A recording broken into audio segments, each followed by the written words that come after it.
Ladies and gentlemen, welcome back to It's the Bearded Man podcast with your favorite and the world's favorite bearded man, Bob Bay. We're back, episode 8 in the building on Easter Sunday. We're cooking up. The content don't stop. Ladies and gentlemen, I think we are hitting day 30 of the quarantine. As you can tell, I'm alive, I'm well, I'm breathing. So everything is going good for the bearded man.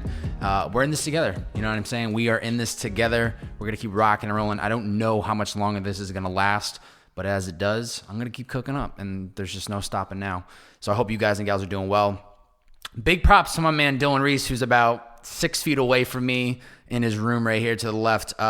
Gave me a fresh lineup the other day, so I feel much more refreshed. If you're watching visually, you can probably see the beard looks a little bit cleaner. Still getting way out of control. But it definitely feels nice to have, a little clean lineup. Beard looks fresh for, the nobody that I'm actually seeing. But yeah, gives the boy some confidence. Been watching a lot of comedy on the downtime. Dylan has definitely put me into comedy. Bert Kreischer, Tom Segura, Louis C.K. I think Sebastian Maniscalco, I hope I pronounced the last name right, is by far my favorite comedian that I've seen thus far. Still early on in the comedian career for me. But he's absolutely hilarious. A book that I'm reading right now, it's called Grit by Angela Duckworth. If you're watching visually, I'm putting it up. This is, I can already tell, 80 pages in, probably going to be one of my favorite books. And it just talks about kind of how talent and, genetics, things that we're kind of born with, obviously play a huge role in success.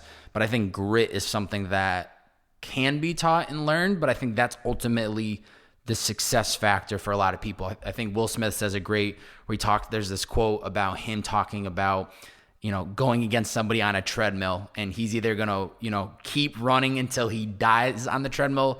I'm definitely completely butchering what he said, but he just talks about this idea of just continuously showing up and putting in the work. And I think that's been so much of my career where I recognize I might not be the smartest one in the room. I'm not the most talented, or there's obvious weaknesses of mine, and which is totally fine. I think we all have our weaknesses. But this book, Grit, is literally exactly what I needed to read, because it just reminds me that in the long run, it's those who put in the work, who continuously show up day in and day out, are the ones that, make it in the long haul for whatever their career is. So I think that's a great book I've been reading recently. Couple movies I've been going through. I'm just seeing these for the first time. The Big Short that came out in 2015. Heat, which was a crazy movie with Robert De Niro, when it came out in 95. Ford vs. Ferrari, that was last year. And then No Country for Old Men, watched that last night. So I've definitely been utilizing the downtime and trying to, just watch things and stay busy. And yeah, I'm enjoying it. Reading, watching movies, comedy specials, and just, trying to soak in as much as I can. Got to give a big shout out for the review of the week for this week, coming for Kristopher Avilla. I hope I pronounced the last name correct. Shout out to my man Kristopher, who put us at 31 reviews. Let's clap it up. 31. I'll take it. It's better than 30, all right? And he said, Bobby's always killing it. Such an inspiration and a relatable guide to the people. I've had a hard time finding quality podcasts that I can relate to until I found It's the Bearded Man podcast. So my man Kristopher, wherever you are in the world, thank you for listening. I greatly, greatly appreciate it. And for anyone that's listening right now, if you want to be the review of the week next week, go leave a review on the iTunes podcast app. It'll make you so happy, right? So cool. So today's topic, what I wanted to dive into, is being productive from our home, my home, how I'm staying productive. We're coming up at 3 weeks, almost a full month at really working from home. And I think a lot of people have probably figured out how to stay productive within their house or their apartment or wherever they live. But I wanted to kind of show and talk about how I've been doing so, in the hopes that it brings you guys and gals some value. Maybe you're just entertained listening to me. Or whatever it is. So hopefully this is somewhat valuable to the people that tune in. I do understand that, working from home is a big switch for a lot of people. I've been very fortunate where, building my whole podcast career was literally out of my bedroom, right? It was like a mental switch where I would wake up in the morning in the same room, and then 3 hours later, I was recording a podcast with some incredible guests. And I learned how to flip the switch in my mind where it's like, yes, this is literally the room you sleep in, but this is also the room where you're running your professional career, where you're trying to, play the part of running a full studio out of your bedroom, the bedroom studio.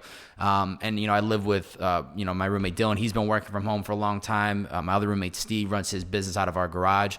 So I think I'm fortunate that I'm around people that also have been doing this for a long time, because you just learn how to maneuver. We all have different schedules, and so like right now they're both doing their thing and not interrupting me so I can record this, or when they're working on something, I know not to bother them. And I think it's probably difficult for a lot of people, because if you have roommates, everyone's forced to work from home. Everyone has different schedules. Some people, want to be working in one spot. Other people want to work another.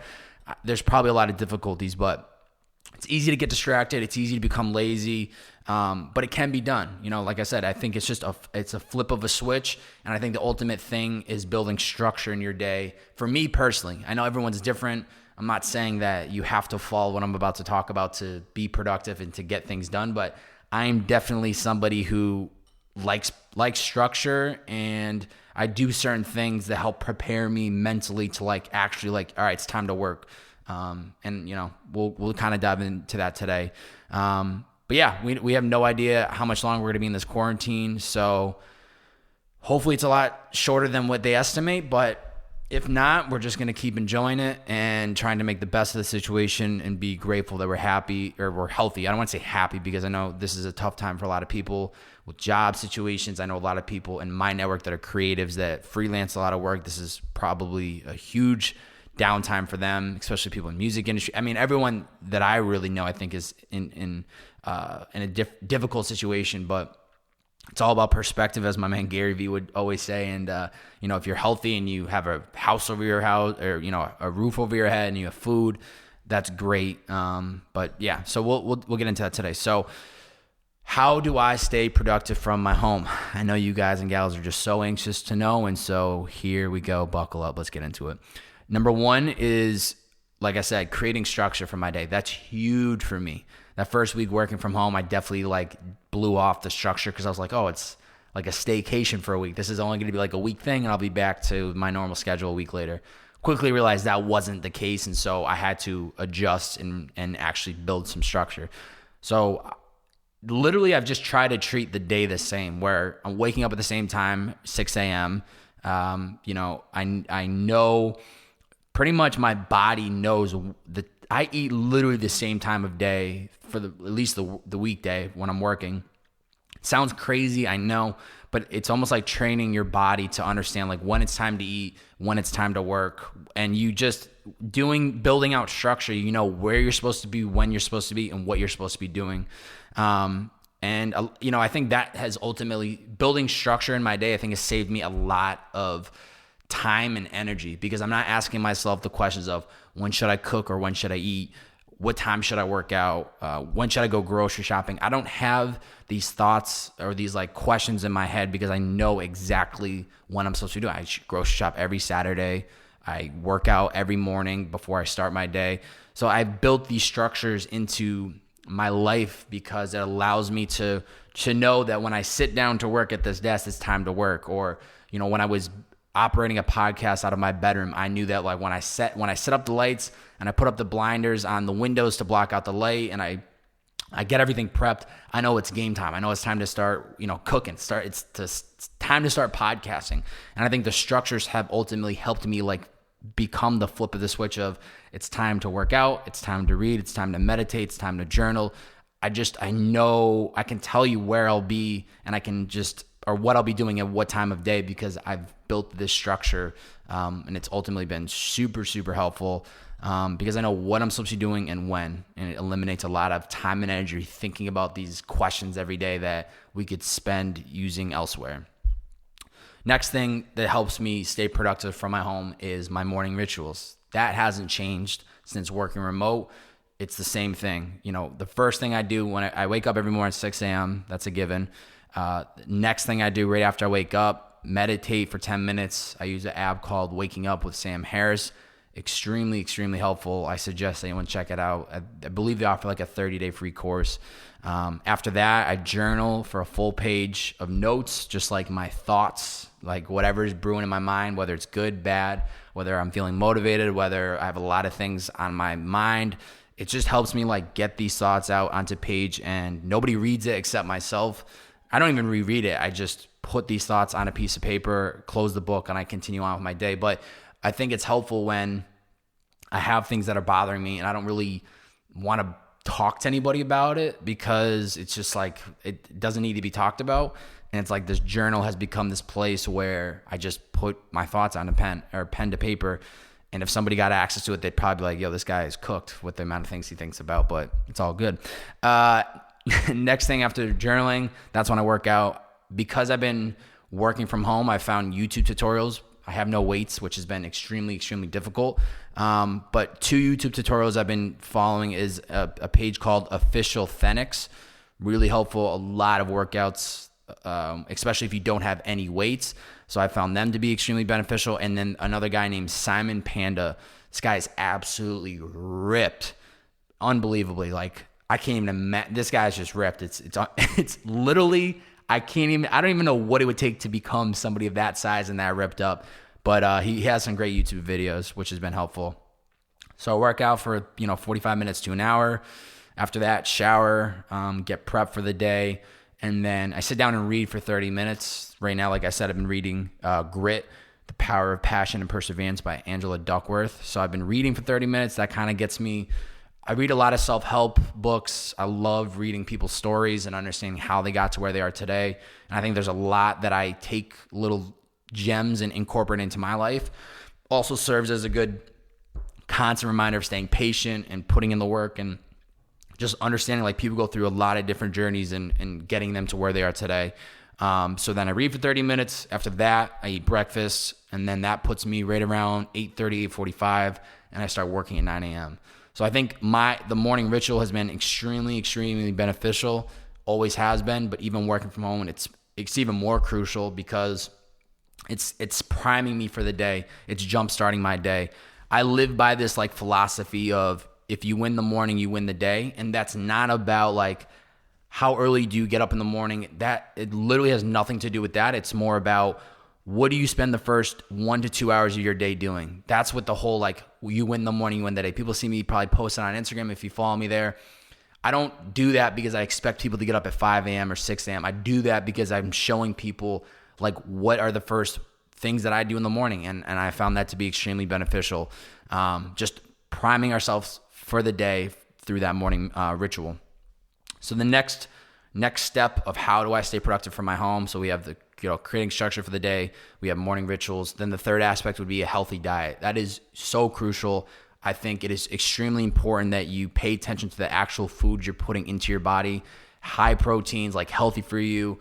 I'm not going to sit here and preach different diets, because I know some people are vegan. I know some people don't eat carbs. I'm not a health expert, but I think we all can agree that eating the right foods and like feeding our body healthy things are beneficial, because it gives us more energy. It makes us feel better throughout the day. Our mindset's much clearer. Drinking soda, eating candy, eating cake, that's good in balance, right? Like, I had more than enough cake last night with some candy, and I laid down last night and my stomach was rumbling. My roommate Steve just brought home this amazing like triple chocolate cake. His birthday was this past week, and this thing had my stomach rumbling. But it's good to have the balance. Like, I'm not saying you can't enjoy these foods, but I think there is definitely a feel for when you eat that food and when you don't. And so one thing that I'm huge on is just paying attention to what I'm eating throughout the week. High proteins, clean food, lots of chicken, Greek yogurts, like things that are proven to be healthy for you. Once again, not here to preach diets, because I know everyone's different, and the last thing I want to do is tell you to eat meat. Or I'm just saying, be cautious of the proteins that we eat and the liquids that we consume. I think it's really, really important.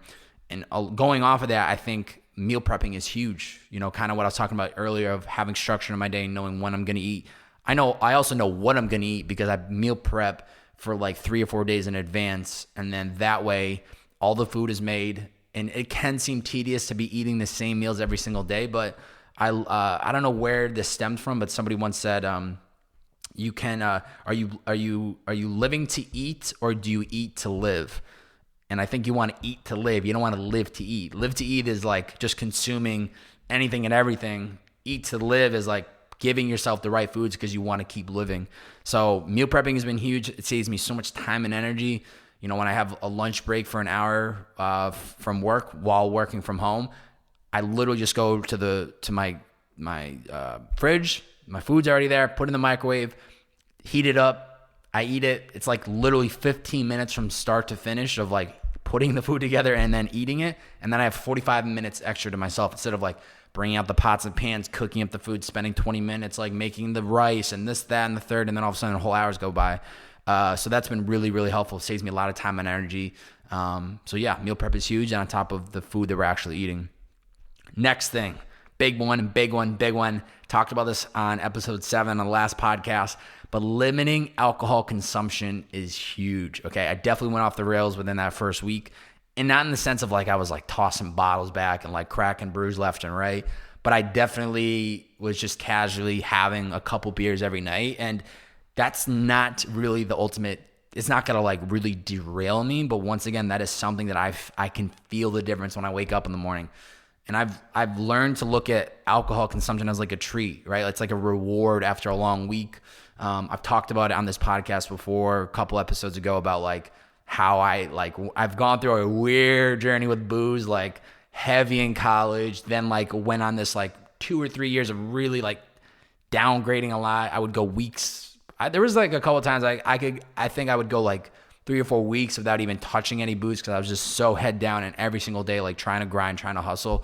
But I think it's all about just letting the booze become like a reward after a long week. So I don't touch during the week, only on the weekends. And yeah, it's been really, really important, especially with all this downtime. I know I see people like posting. It's kind of funny. Like they have like these, they're taking, you know, a paper plate.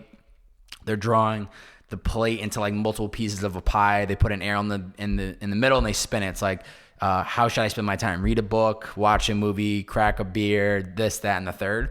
And the beer's always like a real small slice because obviously that's the last thing they should be doing, but they also want to do it. But yeah, just like trying to avoid that because it's a side distraction, and you know, it's all about just limiting the amount of booze consumption because you can't really stay productive. I mean, come on. You know what I mean? Like, it's fun and it's balanced, but you're not really going to be able to stay productive every day, I think. But once again, this is my bearded 2 cents. So, you know, if you're drinking a bottle of red wine every night at dinner and you're getting your shit done, hey, by all means, keep it going. I'm not here to tell you what you can and can't do. This is, once again, just the way I've been treating working from home. Next thing, big one. This is huge. Get outside. If you're I know, now this is tough to say because I know New York City's in complete lockdown. I know San Francisco's in lockdown, so like you can't. But for me, living in Los Angeles, that has been huge. Running 3 days a week, usually 4 days a week.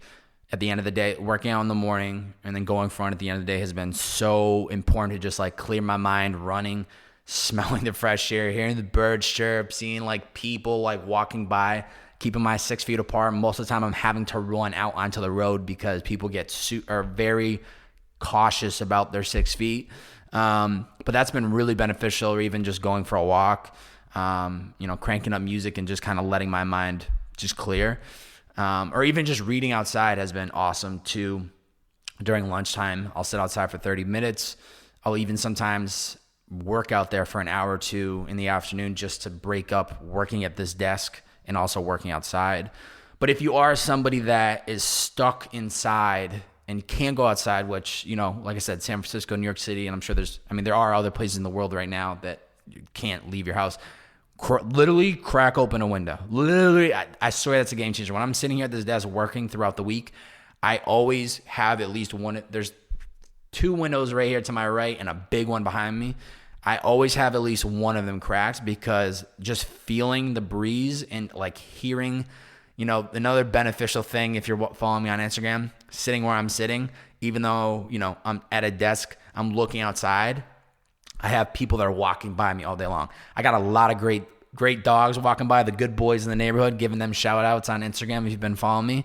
But just getting like fresh air has been so helpful because it's easy to get stir crazy being indoors all day.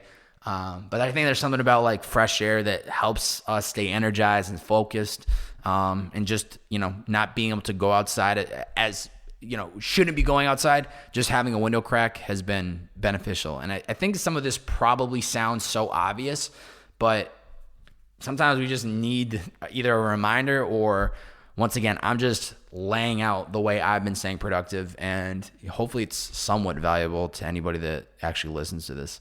And then lastly, having balance. I mean, I've talked about that in previous podcasts before, even like the last week's. That's just really helpful of, there's always more work to be done. I've come to the realization, obviously, that there's always more work to be done. Doesn't matter what line of field you're in. Doesn't matter what you're currently working on as a passion project. There's always going to be more work to be done. And so I try to treat it that at the end of the day, especially during the weekday when I'm more just head down on liquid IV, I don't really touch any of my personal stuff during the week. I kind of save that for the weekends because I try to just treat it so that, the operating hours right now for me are 9 a.m. to 6 p.m. with an hour lunch in between. When I shut that laptop at 6 p.m., that's it. I'm done for the day. There's a couple of times I'm cracking open the laptop and there's other things I want to work on. But I try to give myself that balance that when the end of the day reaches, shut it down. I'm good for like solid 8 to 9 hours of good work. And then I feel like I'm kind of forcing it after that. And I'm not even really enjoying it because I'm just tired. So embracing the balance is beneficial because it allows me to come back the next day stronger, more rested. It's good to like step away from the work. And sometimes I think I found my best thoughts to happen when I'm not actually in the process of working. Like I'm working out, I'm taking a shower, I'm at the grocery store and I see something that inspires me. I'm listening to a podcast. There's times when I'm resting that I actually make progress without intentionally thinking about it. So I think it's important to step away, rest, enjoy the downtime, and come back the next day with a clear mind and, a better headspace because you had the rest. So I think having balance is really important in productivity. Neglected that for a long time, talked about it a lot in the last couple podcasts and a lot of my content, but you got to step away at some point, I think, and it helps us just stay more productive. This has been a nice little quick episode, a little 20-minute productivity, from working from home. But ultimately, I just think it's like building structure is the key. What we've gone through today. Is it possible to stay productive from our homes? Absolutely. The ways in which I'm making sure to stay productive breaks down into creating structure for the day, knowing what I'm supposed to be doing and when, finding morning rituals that help me jumpstart the day. It's not, like I said, the morning philosophy. You win the morning, you win the day. It's not about what time you wake up. It's just about what do you spend the first 1 to 2 hours of your day doing. I think that's really helpful for priming us for the day.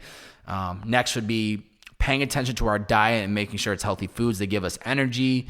After that was, limiting the amount of alcohol consumption. Once again, if you're cracking a bottle of wine every night at dinner and you're getting your shit done, like, I'm not going to tell you how to live your life. But personally for me, I know that limiting alcohol consumption to just the weekends is really, really important.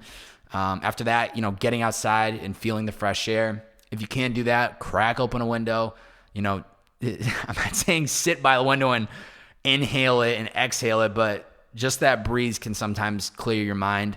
And then lastly, just having balance. Slow down after a busy day. Be okay with watching some Netflix, YouTube, or just, decompressing and stepping away from the work. There's always more work to be done, and I think it's beneficial to step away from the work, come back with a clear mind the day after. Like I said many, many times, this is just how I'm staying productive. Hopefully it's beneficial. Hopefully it's helpful to you. And hopefully there's something that you can take away from it, or maybe just a tweak in your mindset and change of perspective of like how you can adjust and be more productive in your day. If you enjoyed this podcast, as I always ask, super, super important, smash that like button on YouTube and drop a comment. Really, really important for YouTube comments.